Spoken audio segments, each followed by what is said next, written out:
السلام عليكم ورحمة الله وبركاته. شماركفوني جلدمتوتا كبجمتوتا كم نجا كيسان فيا كيساني يرأموتو dinnichaadha jechuudha. Kuni dinnichaadha. Dinnichaa kana jechuudha. Akkatti goone qoosii tursiisa. Bakka dunaaf hin tolini. Dinnichaa kana bismillah.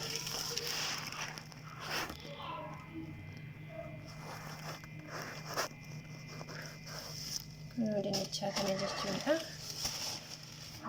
Ini dinnichaadha. Dinnichaadha jechuudha. Dinnichaa bismillah. Video dogobe.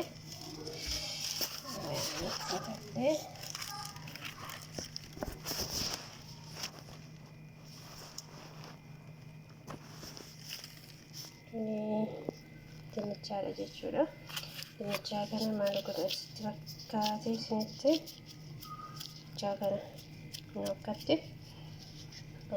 anqulaaliidha kuni anqulaalii keessa kaa'ee kanatti jechuudha. Anqulaalii keessa kaa'eet akkatti anqulaalii wajjin biraa isaa keessa jechuudha.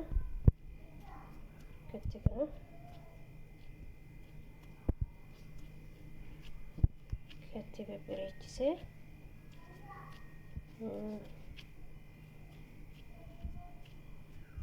akkuma isin agartan kan akka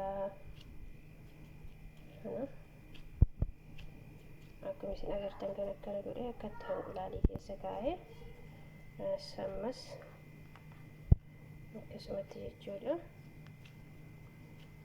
Akkanatti kana hojjedhee kana akka adda addaan isaa banee anqulaalii keessa kaa'adha jechuudha. Anqulaalii keessa kaa'ee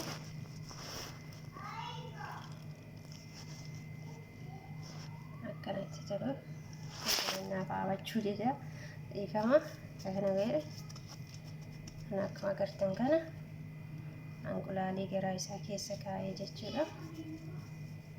Akkatti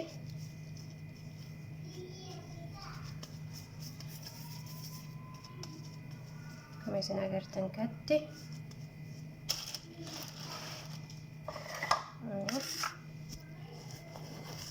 akkanatti jechuudha. Akkanatti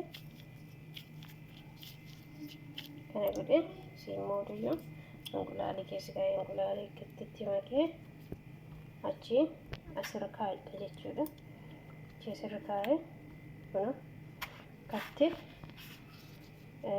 akkanatti immoo kanatti makee jechuudha. Qallaaliidha. Waan qallaaliidha. Hojjetatanii yeroo ramadaana ta'e yeroo lafallee ta'e hojjetatanii nyaachuun ni danda'ama. Baay'ee tokko namatti mi'aayaa, baay'ee tokko qaamni isaa jechuudha hedduu nama das jedha. Akkasitti dinnichaan kun maal qaba isin fakkaate maqduunesiidha. Maqduunesiidha. Jibneedha. Jibnee biizaa jechuudha. Dhadhaadha. Zibdaa jechuudha. Zibdaa qaba. Kun immoo anqulaalii bilchaatee filfilas waxiitti godhee sooqiddatti godhee jechuudha. Kun immoo anqulaaliin akkatti cabee akkasitti hojjechuun ni danda'ama. Baay'ee tokko namatti mi'aayaa, baay'ee tokko namatti tola. Hanga walitti deebina xiqqoo geessitin jechuun bilbilaa waan jedhu walitti deebina nagaa xiqqoo jedhee